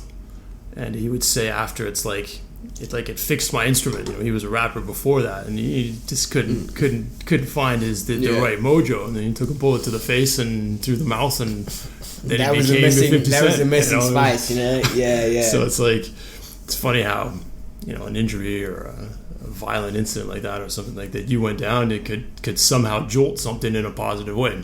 Man, it's the weirdest thing, because it should have been the end for me. Yeah. But it seems that somehow it creates it's giving me a second chance almost. Like I'm telling you, man, I think I'm better than I used to be. At first I was really nervous, especially my first fight. I was shitting myself. I thought that I could die, and this was it. Like, it was like, oh God, I could die, and I'd made peace with myself. I promised the wife I wouldn't, but secretly I'd made peace with the fact that I might die. Yeah, at that point she has nothing to do with it once you're in that ring. Man, she was terrified as well. I always love her for letting me get back in that ring, even though she wanted nothing but to keep me away from it. I did put a lot of pressure on her, and I'm sorry for that. I've apologized to her for that as well. But you won that fight by knockout. knockout. I needed to, man. Yeah, I did. I won that by knockout. I was well happy with that. But man, the whole time I was like, don't hit me in the head, don't hit me in the head, don't hit me in the head, and that's exactly what happened. Boom! And then I was like, okay, well, we might as well go as long as we're still conscious, And I came back, won that one by knockout. I was still shitting myself, so even though I'd won, I was like, oh, it could have been a fluke, could have whatever, and then just had to know, I had to be sure. The most important thing, it was horrible that I had my career taken away from me, my passion. But the most important thing for me was finding out where I stood, which is originally why I came here, was to find out where I stood. Like with my training, like I told you, what's the point in training for 10 years and you never get into a fight? How are you going to know if you can fight? So how do you know if you wasted the last 10 years? You should have been sitting on the beach, man. You should have been buying cocktails with that money, not spending on gym fees. You know what I mean? I needed to know that I could do what I've been training to do. And now I needed to know if I was broken or not. I needed to know if I was a liability, do you know what I mean? That if someone needed my help, could I still do it? Could I still defend myself? Could I still defend my wife, my family? You know what I mean? Like, am I one touch away from just dying? I needed to know. So the second fight happened. Crazy. Because I needed to know. I'd rather die and find out than live the rest of my life on eggshells going, oh God, like if I slip, I might bump my head, oh God, oh God. No. Fuck that shit. I'd rather die right now than live like that for 10 more years. Kiss my ass. There's no way in hell. There's no way in hell. So, sorry. So the second fight, you won that one by knockout too? By knockout, yeah. And then I got a little excited. I was still really rusty. But at this point now, I'd gotten back to my old self a little bit. And I'd become very very critical of myself. And I was like, okay, well done. But I was like tearing myself apart, like watching the videos and stuff. And like, moving so funny and I'm so sluggish and what's going on and stuff. And then I realized that I wasn't feeling very comfortable. And then I started thinking, why would that be? You know what I mean? I'm Orthodox. I'm fighting unorthodox. Like a lot of time, I've always been a little bit ambidextrous. Like, Yeah. I played with the southpaw a little bit, but I couldn't really do it. And then one day I was at the gym. I think it was somewhere between the second and third fight. I started shadowboxing. It was going on, and I remember thinking, oh, I'm feeling really good today. And then I looked down at myself, and my right foot was forward, and I was like, what the hell? I'd been in southpaw the whole time. I'd been thinking about it. My body had naturally just gone to orthodox before. And it was a big crazy, shit. dude. The trainers still want to train me in orthodox though, so I had to still do my pad work. So I got bag work, sparring, everything else. Fights, I try to be in southpaw as much as possible now, but because the trainers have been with me for so long, they know that I used to be orthodox, so it upsets them. And I can hear them shouting at me in the ring, go back! So I have to turn back to orthodox, and then I feel awkward again. But it's the weirdest thing. I feel so wrong in orthodox now. It feels like I'm pretending. Do you know what I mean? Yep. Whereas I used to pretend to be a southpaw, and now I feel like I'm pretending to be an orthodox. It's part of that rewiring shit, dude. Yeah. And then that happened. I started getting really critical of the performance, and that's when I started like trying to get my fluidity back, kind of thing. And then around the third fight, I think I found myself, and then there was the weird realization that I might be better, and people were commenting, people were saying it as well, like that you might be a bit better. I'm moving very well and that kind of stuff. And I've been watching a performance, and there were things I could do that I wasn't able to do before. There were timing gaps and periods that I've always seen but wasn't able to reach, kind of thing. Like, well, we talked about the start of the show, like dude. We were talking about the transitions. Yeah. And the transitions are getting smoother, right? There was my second last fight now when I won the Bangla belt. In the, I think it's fourth or fifth round, there's this moment where I land this uppercut when my opponent's coming towards me. I did some of my best boxing in that fight ever. I couldn't believe it was me. I couldn't stop watching that tape. It was like watching someone else fight. I was very happy with the boxing performance.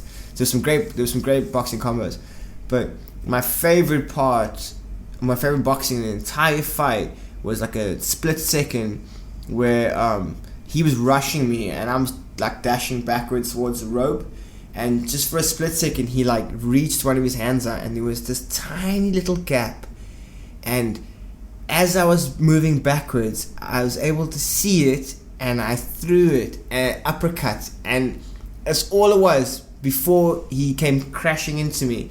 But I was able to see it and I was able to get it, and I threw it and bang, this one uppercut landed, and I can still feel the grin in my cheeks, and then we collided and I clinched up with him. But there was this amazing little window that didn't even exist before my hemorrhage. Do you know what I'm saying? That yeah, it's like hitting a bullseye with a dart, you know? So now I'm at the point where I feel like, I was thinking about retiring a year ago, but now I'm thinking like, hold on, I feel like I'm still growing, and then that's really exciting because it's like, shit, I'm really tired of all the exercise. I really want to stop running and doing all the sit-ups and push-ups, and I'm tired of getting kicked in the head, but apparently I haven't stopped growing yet, and that's stuff to do. Getting me very interested now as well. So I'm getting a little tingly around the idea of that. You know what I mean? So I mean, after your accident, then you went 6-0 with 6 KOs. Yeah, 6 straight wins, 6 straight KOs. Yeah. Okay, then a little bit of a setback in your last fight. That was a couple days ago. Yeah, like I said, I've had some fight cancellations. I was hoping to spend the last couple of weeks in Thailand, just relaxing, saying goodbye to people. I've been here for a long time, you know. Where are you going next? Ireland, Cork Island. Okay, so that's to what, renew your paperwork? I mean, you going there to live? Yeah, we're gonna go try it out for a little while. We're both fans of the Irish. Okay. It's close enough to home for the missus for now. Okay. So, she's from England, Plymouth, southwest England. Oh, good. So yeah, we're gonna be there for a while, and it's her turn to pick anyway. She's given me 3 years in Thailand. Yeah. Now I owe her 3 years wherever she wants it, and she's chosen Cork Island. So no arguments, bags are packed, we're off. Which is also essentially why I'm leaving Thailand, because my ticket's up. She promised me 3 years. And now I'm going to return the favor. Well, that's crazy, man, because that's why I wanted to get you in here. I mean, I know I saw you on Saturday, and we didn't have the chance to do this podcast yet. Yeah. And you're one of the guys that I dig the most at Tiger. And I really wanted the opportunity to do this, and it hasn't disappointed. I've just been sitting here with my jaw on the floor as you've been telling your life story, and it's an awesome one. And you got crazy charisma and crazy, I don't know, you just got presence, brother, and I think it's awesome. It's fascinating to see somebody take the risks that you've done, and I mean, taking these fights after that incident. I mean, a lot of people wouldn't have done it, and obviously that's something that you felt you needed to do, and it sounds like you still feel you need to do. I mean, you gonna keep fighting? You know, when you look what happens when you get to look at the human arm from the point of the boxer that my mother had created. The only offensive parts of it that I knew existed or believed existed were the tip, right? The fists. Not even the fingers, the fist. It had to be a combination of fingers. Fingers themselves individually or even 3 of them together wasn't good enough. You needed 5, right? Fist. This is the only part of the arm that could be used to defend yourself. And that was just a failure as far as perspective's concerned, isn't it? Because Muay Thai has shown me that I've got 2 things on my arm that I can use. In fact, a better understanding of the first, boxing, has now taught me that I have 3 parts of my arm that I can use offensively. The shoulder as well, both defensively and offensively, can be used very effectively. I've also learned to use it in Muay Thai. I love using my shoulder in the clinch. You never see it coming, that's how you can defend, bangs the chin straight up. Yep. Right? It was just a way of seeing things, right? And everything comes down somewhere too. Well, that's it. But the point I'm trying to make is that everything comes down to that. Everything. So I don't consider what you think were big risks. I don't consider them as big risks. I consider them as the only way to move forward. You know, when I remember when 9/11 happened, there were these people obviously that couldn't escape the building, and they decided to jump from. Yeah. No, I know. And man, that had a big impact on me because it was. Can you imagine? I mean, I've been in life in this situation, so I can tell you I know what fear is, my friend. And I also know what the scream for survival's like, you know. And everyone I remember being a lot of negative comments about these people. Everyone's saying that they were weak, they were cowards, they took the easy way out. But this is exactly my point, and it goes again to maturity, life experience, and perspective. Just like we're looking at the arm as either a mixed martial artist or just a boxer, right? Yeah. And these people chose to end it on their terms. They chose how they were going to end it, and they chose not to go the way of the flame. That to me is the most incredible strength you could ever hope to possess or to control. Ever. To live 10 years as a slave or 1 year as a freedom fighter. Honestly, it's easy for people to go, oh, no, you know what I mean? Some will say, oh, I'll go for freedom fighters because they want to sound cool, or because they think it's a macho thing to say, or someone will say, oh, I'm going to play it safe and practical, so I'm going to go the slave kind of game. And they both got their merits. They're both viable. You know, they're both understandable. But it's not easy to say, obviously, you're willing to go off and die for a cause and to only have a year left to live, right? That's a big thing. It's a hardcore thing. But I tell you what, my friend, until you've been in servitude, until you know what it is to be a slave or to be shackled or to feel pain and fear on a constant basis, that year seems a lot richer to you than 10 years under someone's boot. Because we're all going to end up in the soil eventually, aren't we? We're all going to die. You have to die. You have to. That's the only way this life is possible. It's the only reason it's important, or that it's special, is because it has to happen. So we're all going to the same place, my friend. The only thing that you even have the smallest amount of power or control over are your decisions before then. So no, I do not consider it to be a big risk, and I don't think anyone else should either. It's the only way forward. When I was a little kid and I needed to take a piss so bad, my mom forgot to leave the light on in the passage once, and I had a choice: stand there and piss myself, or rage against the darkness and go get a piss. So I stood there, almost at the point of dribbling, and I couldn't do it anymore. I screamed out, if there was anything there, come out and do it quickly, because my bladder's about to explode, right? Yeah.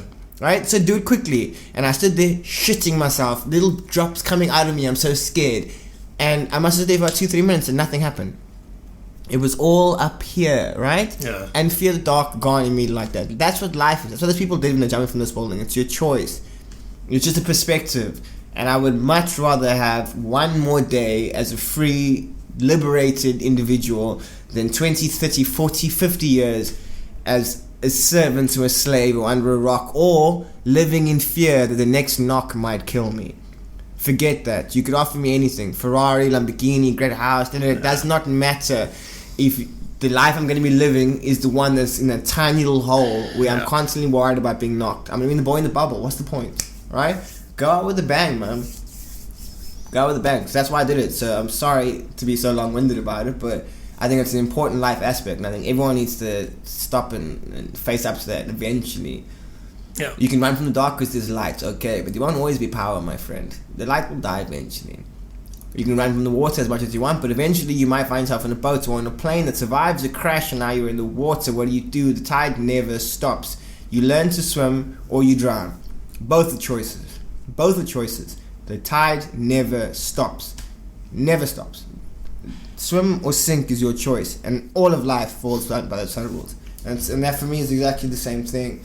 The fear of the dark, or the fear of that one punch killing me, the fear of it's all the same thing.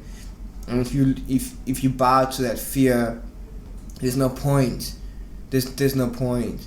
I taught myself to swim, jumping into a pool out of frustration because a cousin would never let me into the pool. In summer it was so hot in South Africa. My mom was a single mom, so she had to go off and work. So she'd leave me with my cousin Marky, was like 6-7 years older than me, and him and all his friends were the cool guys in the neighborhood. You know what I mean? I was a stupid little kid that he had to look after, so I'd have to sit outside the whole day in the sun watching them have fun in the pool, and I could never swim anywhere near the pool, and I'd get the shit kicked out of me. That was my life, huh? Then one day, my cousin Marky, he loved pigeons. It was his whole thing. He had a pigeon hook at the back of the house, and he used to have all, and something was going on. I can't remember what it was. He had some new rollers or something, and so they were swimming, and then he says, "Listen, guys, I need to show something at the back." So they all mission off, right? There I am, first time ever, middle of summer, pool's empty, gates open, it's right in front of me. I had a choice. I didn't necessarily think about it too much, which was a mistake. Also, that was a big trait in my life. So I ran at the pool, I jumped. The second I hit the water, I realized where I was. Panicked because I didn't know how to swim. Started fighting. I kicked and I punched and I kicked and I punched and I kicked and I punched. And guess what happened? My head rose up above the water. Ecstatic, I learned how to swim. Well, not as an orthodox man, but this is what happened. I remember sinking to the bottom and I got angry. I was in the dark again. I got angry, so I went out swinging and I started swinging and kicking, swinging and kicking. My head came up. I ran to the backyard. Marky, I can swim. Guess what I can do? And boom, slashed me across the face. What the fuck? Boom. So I'm like, I'm more than upset. I just gone through this life challenge. This I almost died, and I clawed myself out of it and taught myself to swim. I was looking for a high five, you know what I mean? Not a slap. So I ran away from him and I hid somewhere for like the rest of the day. I remember like I couldn't come out of this little hole or something. I'm waiting for mom to come home, right? Because she's gonna be ecstatic. She's gonna be happy, right? So mom comes home and she comes to the gate and I jump out and I'm like, mom. I tell her the whole story. Guess what she does?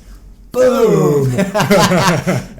Now I understand why she did what she did, but I hated her for a long time for that, because I was like, but that taught me a very important lesson that day, my friend, you know what I mean? And that's it. You either sit on the outside or you don't. I didn't know how to swim, but I was willing to take the risk, you know what I mean? You have to in life. Otherwise, what are you going to do? Do you know what life is? You work and you pay taxes. Is that what you want to do? That's what you're going to do, right? That's what those who live do. They pay long and pay taxes. Yeah. There's another way, my friend. There's another way. There always is. Well, listen, dude, I think you've shown us the way. At least you've shown us the Marcel way. This was an awesome chat, dude. Well, listen, I know you're making a beeline for Ireland, and I hope this is an opportunity we're going to be able to revisit, a story we're going to be able to continue. That was a real pleasure, dude. Thanks for coming on the show. Thank you for having me. As far as social media goes, I know you're not the most active person on there, but you've got what do you got? You got a Facebook page? Yeah, I got a Facebook page. I'm working on becoming more media wise, so I'm trying the whole Twitter, Instagram kind of thing. I'm still at the login phase. Man, I tried to join Twitter the other day and they suspended my account. They're like, welcome to Twitter, you are now suspended. I was like, what? I just got here. Yeah, so I was kind of annoyed and I said screw it, and I haven't tried since, but I'll get back on it. We'll get you up to speed. But yeah, Facebook's pretty much where you can find me. Facebook and Gmail, yeah. Good. All right, Marcel, it was a pleasure having you on the show. This was the Trash Talk MMA podcast. I'm your host, Antoine Pelletier, with my guest, Marcel. I'm going to call him the geometrist, Gaines, because it's all a question of inches and... Inches, percentages, and lines. Exactly. Inches? What's the saying? Inches, percentages, and lines. That's right, man. That's what I'm saying. I trained with you for 4 or 5 days. I'm like, this guy's a geometrist. So we'll leave you guys on that note, man. Follow me on Twitter. Follow me on Facebook. Follow me on Instagram. Peace. Thanks for listening to the Trash Talk MMA podcast. Be sure to visit trashtalkmma.com. On my face, behind my back, and talk trash. And don't forget to follow Antoine on Twitter at Trash Talk MMA. Let us know you're listening. Use hashtag Trash Talk MMA.